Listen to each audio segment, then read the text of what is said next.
अगर किसी देश की इकोनॉमी को रोकना हो तो सिर्फ ऑयल सप्लाई रोकना ही काफी नहीं है, उसकी फर्टिलाइजर की सप्लाई भी आप रोक दीजिए।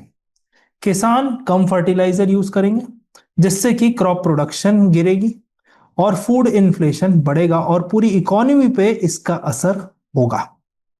जब वेस्ट एशिया क्राइसिस शुरू हुई थी तब से लगातार मैं आपको वीडियोस में बता रहा हूं कि दुनिया को लगा कि इंडिया में अब फर्टिलाइजर की शॉर्टेज हो जाएगी, लेकिन ऐसा नहीं हुआ। अभी जो खरीफ सीजन था, खरीफ सीजन के बीच में भी इंडिया ने फर्टिलाइजर सप्लाई को स्टेबल रखा। सवाल यह है कि ये पॉसिबल हुआ कैसे। आज हम समझेंगे कि फर्टिलाइजर की सिक्योरिटी, और फर्टिलाइजर सिक्योरिटी का मतलब सिर्फ खेती नहीं है, बल्कि फूड सिक्योरिटी है, इन्फ्लेशन कंट्रोल है और इकोनॉमी की स्टेबिलिटी है। तो आइए शुरू करते हैं और समझते हैं। रोज रात में 8 बजे मैं आपके लिए वीडियो लेके आता हूं, तो जब आप इस टॉपिक को पढ़ लें, समझ लें, तो कमेंट सेक्शन में जरूर अपना ओपिनियन बताएं। सबसे पहले शुरू करते हैं इंडियाज फर्टिलाइजर सिचुएशन, इसको समझने की कोशिश करते हैं।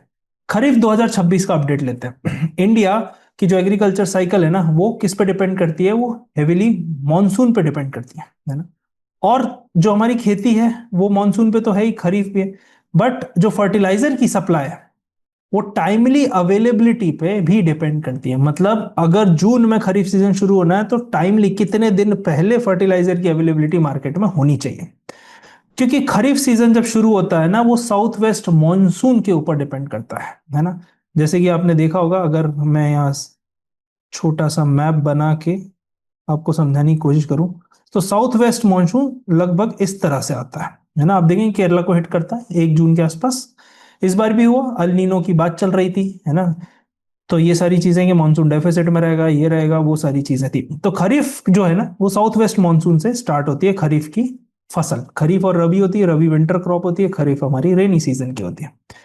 अब मोस्ट इंपॉर्टेंट क्रॉपिंग सीजन क्यों है? क्योंकि इसमें कौन कौन सी क्रॉप रहती है, जैसे कि मैं आपको बताऊं, राइस होती है ना, मेज है, मेज, कॉटन है ना, सोयाबीन लगता है, सोयाबीन है, पल्सेस हैं, जितनी दाल है, ग्राउंड नट है, ये सारी चीजें खरीफ सीजन की इंपॉर्टेंट है। अब ये क्रॉप क्यों इंपॉर्टेंट है? क्योंकि ये न्यूट्रिएंट एप्लीकेशन इनकी हर स्टेज पे है। अगर इसमें फर्टिलाइजर में डिले होता है, सिग्निफिकेंट डिले होता है, तो क्रॉप यील्ड पे भी इसका असर आता है। इससे देखते हैं fertiliser demand for kharif 38 million tonne की बात है। India is one of the largest consumer of fertiliser. क्यों?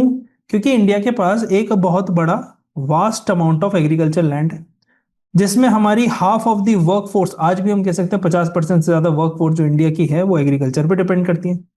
तीसरी चीज है जो हाई यील्ड क्रॉप वेराइटी है ना, उसको एक बैलेंस्ड न्यूट्रिएंट एप्लीकेशन लगता है। वहीं मैं बात करूं, डिमांड जो है लगभग 38 मिलियन टन की है ड्यूरिंग वन सीजन, एक सीजन की बात कर रहा हूं। मतलब आप समझ सकते हैं कि ये एक बहुत इंपॉर्टेंट और इनॉर्मस साइकिल है इंडियन एग्रीकल्चर के लिए। मतलब आप फर्टिलाइजर को ऐसे समझो कि फर्टिलाइजर ना क्रॉप्स का फूड है, जो क्रॉप्स होती है ना उनका खाना है फर्टिलाइजर। जैसे ह्यूमन बींग क्या करते हैं, न्यूट्रिशन उनको चाहिए, है ना। प्लांट्स को जैसे नाइट्रोजन चाहिए, है ना, फास्फोरस चाहिए, पोटेशियम चाहिए, ये सारी चीजें अलग अलग स्टेजेस पे चाहिए होती हैं। विदाउट न्यूट्रिएंट क्या होता है, क्रॉप, है ना, उतनी तेजी से फलती फूलती नहीं है। अब बात करते हैं नियरली 17 MT, है ना, million turns already sold mid way through the season. आप देख सकते हैं, मतलब अगर मिडिल ऑफ द सीजन की मैं बात करूं तो आप यहां पर देखो कि मिडिल ऑफ द सीजन में भी almost half of the seasonal demand already farmer तक पहुंच चुकी है। कैसे हुआ? इससे क्या पता चलता है? इससे ये पता चलता है कि जो डिस्ट्रीब्यूशन चैनल्स है ना, वो अभी भी फंक्शनल हैं, वो अभी भी कई तरह से स्मूथली फंक्शन कर रहे हैं। दूसरी चीज है, फार्मर्स को जो कॉन्फिडेंस है ना, वो भी अभी है खरीफ सीजन पे। और स्टिल जो सप्लाई सप्लाई डिसरप्शन था, जो कि उम्मीद की जा रही थी, उसको भी सक्सेसफुली मैनेज कर लिया गया। मैं एक एग्जांपल के तौर पे आपको समझाता हूं। सोइंग सीजन मतलब जब फसल उगाई जाती है, लगाई जाती है, आई मीन, तो फर्टिलाइजर ना रैपिडली मूव करते हैं फैक्ट्रीज से, है ना, और पोर्ट से, मतलब अगर इंपोर्ट कर रहे हैं तो फैक्ट्रीज से, पोर्ट से, ये क्विकली मूव करते हैं कोऑपरेटिव सोसाइटीज की तरफ, है ना, और फर्टिलाइजर डीलर, है ना, और फाइनली वो फार्मर तक पहुंचते हैं फार्म्स में। ये लॉजिस्टिक नेटवर्क ना एक नेशन वाइड सप्लाई चेन है। अब जो करंट फर्टिलाइजर स्टॉक है वो लगभग हमारा 14 मिलियन टन के आसपास का है ना। मतलब जो स्टॉक्स है ना वो क्रूशियल है फर्टिलाइजर की डिमांड को, है ना, मेंटेन करने के लिए। मतलब ये यूनिफॉर्म नहीं रहता थ्रू आउट द ईयर, ऊपर नीचे होता रहता है डिमांड सप्लाई के हिसाब से। मतलब बफर इन्वेंट्री हमको मेंटेन करनी पड़ती है टू प्रिवेंट एनी शॉर्टेजेस। अब इससे क्या हुआ, जैसे कि फैमिलीज है ना एक्स्ट्रा फूड खरीद के रखती हैं मॉनसून से पहले, फेस्टिवल सीजन से पहले, सेम चीज तो गवर्नमेंट और फर्टिलाइजर कंपनी भी स्टॉक मेंटेन करती हैं एग्रीकल्चर डिमांड जब पीक होगी तो उसको फुलफिल करने के लिए। फिर वेस्ट एशिया का जो डिसरप्शन था ना वो किस किस को अफेक्ट किया, एलएनजी को किया और फर्टिलाइजर के इंपोर्ट को किया। वेस्ट एशिया जो मिडिल ईस्टर्न कंट्रीज है ना, ईरान और इसराइल और यूएसए के बीच में जो कॉन्फ्लिक्ट चल रहा था। अब ये वेस्ट एशिया का क्यों इंपॉर्टेंट है एंगल ये समझना, क्योंकि वो नेचुरल गैस को सप्लाई करता है, नेचुरल गैस को सप्लाई करता है ना, वो एलएनजी को सप्लाई करता है, वो फर्टिलाइजर के जो फीड स्टॉक्स होते हैं उनको सप्लाई करता है, और फिनिश्ड फर्टिलाइजर तो ऑब्वियसली करता ही करता है। तो नेचुरल गैस जो है ना वो एक इंपॉर्टेंट पार्ट प्ले करती है, मतलब एक प्राइमरी रॉ मटेरियल है अगर हमको यूरिया बनाना है तो। यूरिया के मैन्युफैक्चरिंग में नेचुरल गैस एक इंपॉर्टेंट पार्ट प्ले करती है। मतलब हिस्टोरिकल कॉन्टेक्स्ट में आपको कई बार ये 8 PM के डेली वीडियोस में बता चुका हूं कि रशिया यूक्रेन कॉन्फ्लिक्ट के बाद भी हमने देखा था फर्टिलाइजर मार्केट कैसे डिसरप्ट हुआ था, क्योंकि वहां पे भी जैसे रशिया हो गया, बेलारूस हो गया, नियर बाय कंट्रीज है ना, ये मेजर एक्सपोर्टर हैं फर्टिलाइजर और फर्टिलाइजर रिलेटेड इनपुट्स की। सिमिलरली वेस्ट एशिया की वजह से भी यही हो। अब बात करते हैं, मैं थोड़ा स्क्रीन क्लीन करता हूं आपके लिए। Yes, why supply remained stable.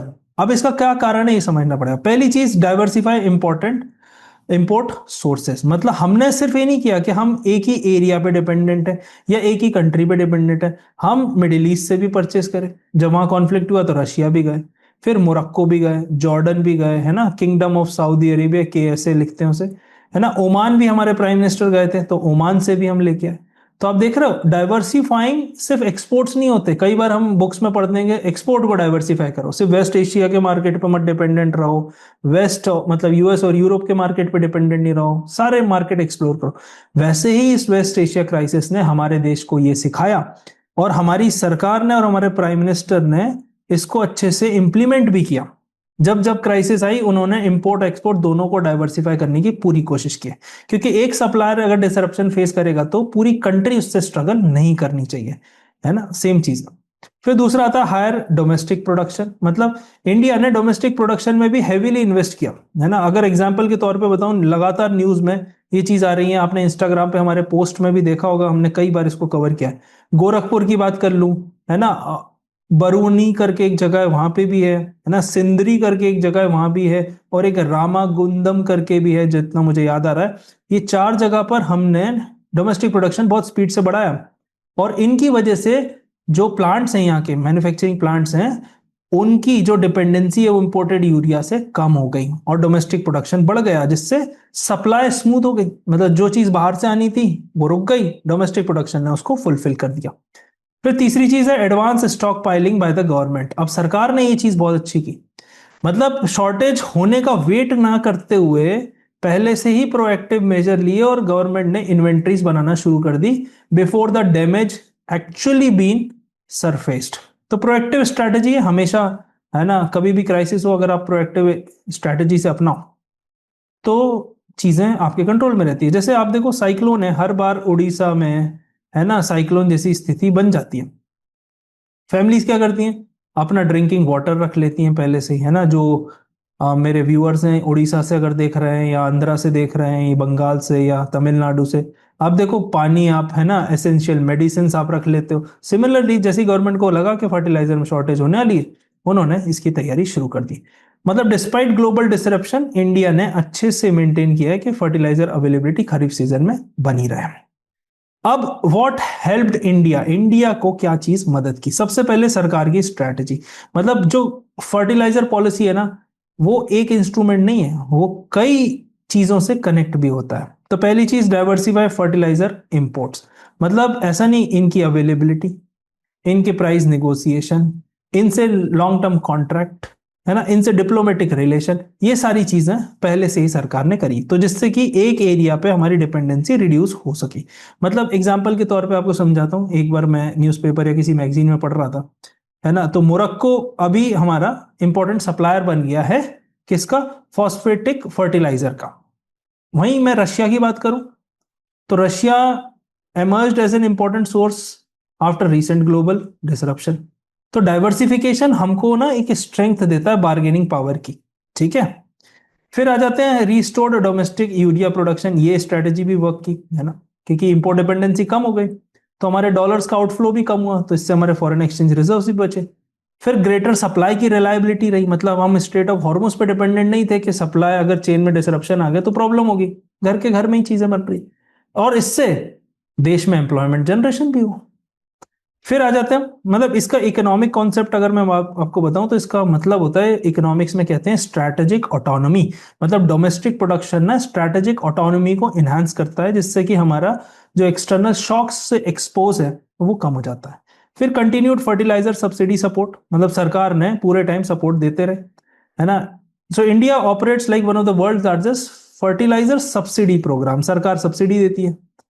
अब सब्सिडी प्रोग्राम में कॉम्पनसेशन मिले, है ना, तो कंपनीज को भी मिले, ऐसा नहीं है ना, फर्टिलाइजर कंपनीज को भी मिले, फार्मर्स को भी मिले, जिससे कि प्राइसेस कंट्रोल में रहे। मतलब विदाउट सब्सिडी अगर ग्लोबल प्राइसेस बढ़ रहे हैं तो कहीं ना कहीं वो हमारे फार्मर्स को पे करना पड़ेगा, जो फार्मर्स को पे करना पड़ेगा तो फूड प्राइसेस में आपको और हमको भी पे करना पड़ेगा। तो ग्लोबल प्राइस का इफेक्ट ना आए तो आर्टिफिशियली हमने टेम्परेली उसको रोका हुआ था। मतलब एग्जाम्पल के तौर पे बताता हूँ, इंटरनेशनल फर्टिलाइजर का मार्केट 2022 जब रशिया यूक्रेन कॉन्फ्लिक्ट हुआ था तब अचानक से सर्च किया था, और इंडिया के जो फार्मर्स थे वो उनको सब्सिडी मिलती गई, तो जितना प्राइस वहां बढ़ा रिलेटिवली प्राइसेस देश में स्टेबल रहे। फिर मेंटेन बफर स्टॉक, इसको मैं ऑलरेडी आपको एक्सप्लेन कर चुका हूँ, इसमें एफसीआई का बहुत बड़ा रोल है। ऑल्दो हमारे देश में एफसीआई को one of the corrupt organisation में भी माना जाता है, but Food Corporation of India ने यहाँ चीज अच्छी की, बफर ग्रेन बनाए, है ना। सिमिलरली जैसे फैक्ट्रीज इन्वेंट्री बनाती है, वैसे कोविड के टाइम अपने घरों पे सैनिटाइजर होते थे उसी टाइप से। तो मेजर फर्टिलाइजर के नाम ही है, यूरिया है ना, यूरिया सप्लाईज नाइट्रोजन, नाइट्रोजन की सप्लाई होती है। नाइट्रोजन क्या करता है, लीफी ग्रोथ को प्रमोट करता है, ओवरऑल प्लांट डेवलपमेंट होता है, वाइडली यूज्ड फर्टिलाइजर है इंडिया में ये।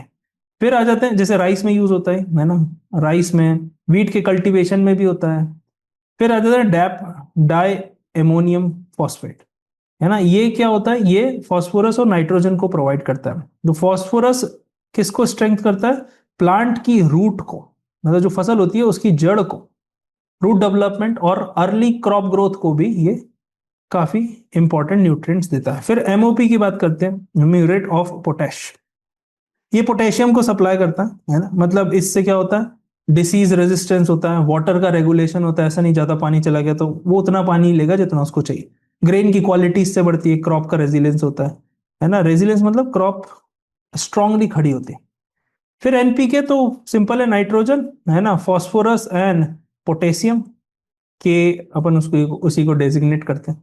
तो ये बैलेंस्ड फर्टिलाइजेशन है, इससे क्या प्रोडक्टिविटी इंप्रूव होती है। मतलब जैसे ह्यूमंस को है ना कार्बोहाइड्रेट चाहिए, प्रोटीन चाहिए, विटामिन चाहिए, ये सारी चीजें चाहिए, वैसे प्लांट्स को भी ये सारी चीजें चाहिए होती। तो इंडिया ने सक्सेसफुली अपने फार्मर्स को प्रोटेक्ट किया, है ना, through the combination of diversified imports, है ना, डोमेस्टिक प्रोडक्शन बढ़ा के, स्ट्रेटेजिक बफर स्टॉक बना के। आप समझ रहे कितने एंगल से चीजें की, तब जाके फर्टिलाइजर सब्सिडी भी दी, अनइंटरप्टेड अवेलेबिलिटी रही न्यूट्रिएंट्स की। अब सबसे इंपॉर्टेंट चीज, व्हाई दिस मैटर, ये मैटर क्यों करता है। पहली चीज है टाइमली फर्टिलाइजर सप्लाई सपोर्ट्स खरीफ क्रॉप प्रोडक्शन, ये बहुत जरूरी है। मतलब एग्रीकल्चर क्या करता है, एक स्ट्रिक्ट बायोलॉजिकल कैलेंडर चलता है ना, ऐसा नहीं है कि भाई आपने आज पढ़ाई नहीं की कल पढ़ लोगे, इस महीने पढ़ा नहीं तो अगले महीने पढ़ लो, पर एग्रीकल्चर में ऐसा नहीं होता, है ना। अगर आपने फर्टिलाइजर की एप्लीकेशन मिस कर दी वो विंडो, तो आपकी क्रॉप यील्ड ना रिड्यूस हो जाएगी, बाद में भले ही कितना फर्टिलाइजर मिल जाए। तो इसलिए फर्टिलाइजर की अवेलेबिलिटी इंपॉर्टेंट है ना।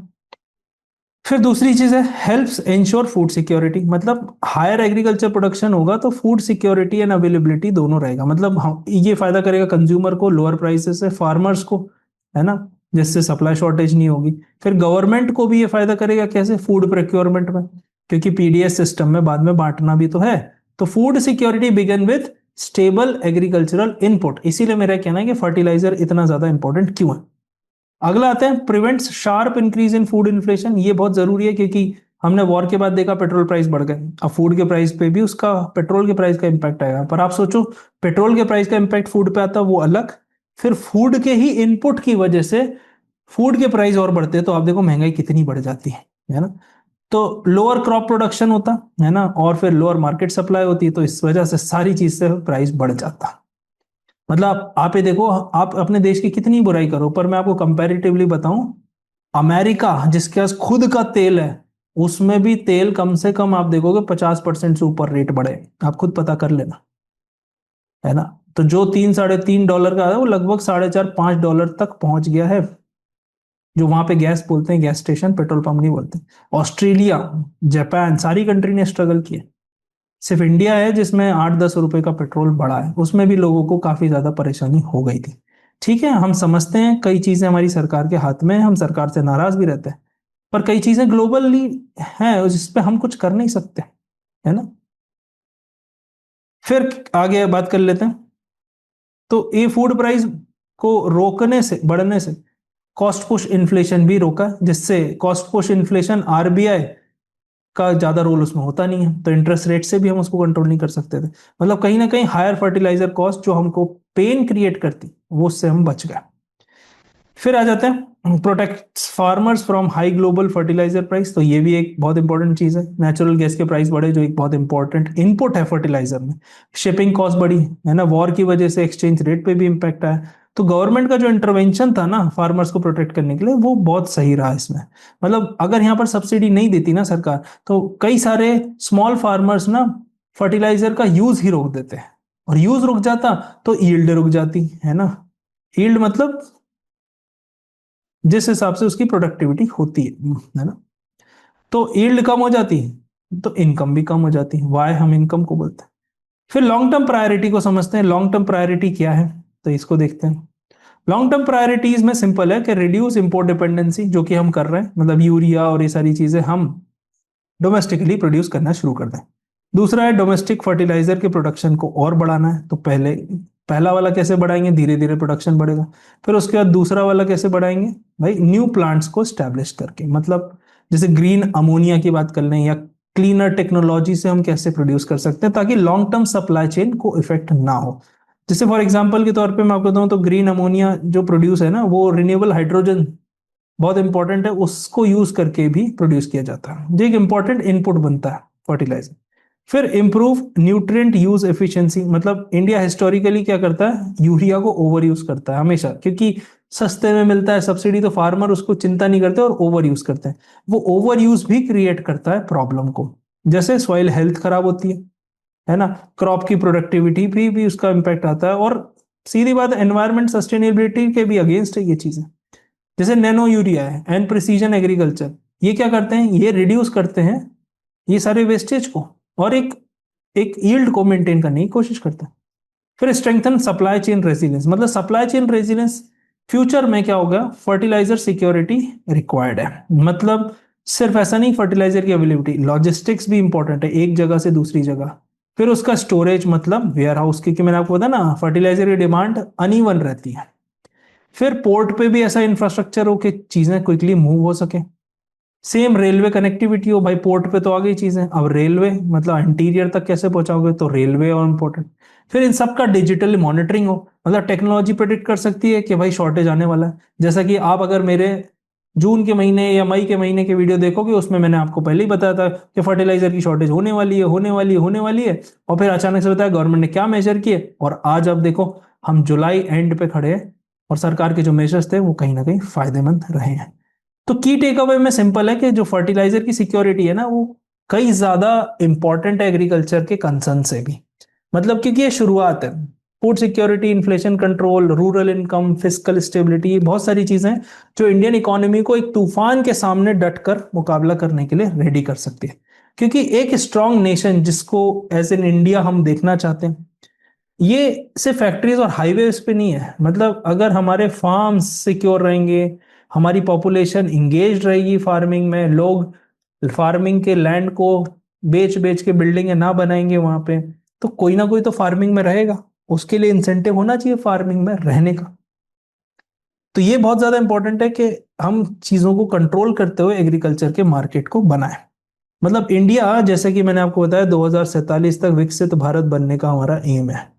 अब इसकी ट्रू स्ट्रेंथ ना सिर्फ एनर्जी सिक्योरिटी पे नहीं है, फर्टिलाइजर सिक्योरिटी पे भी है। क्योंकि एक नेशन के लिए ना उसकी पॉपुलेशन को फीड करना सबसे इंपॉर्टेंट काम है।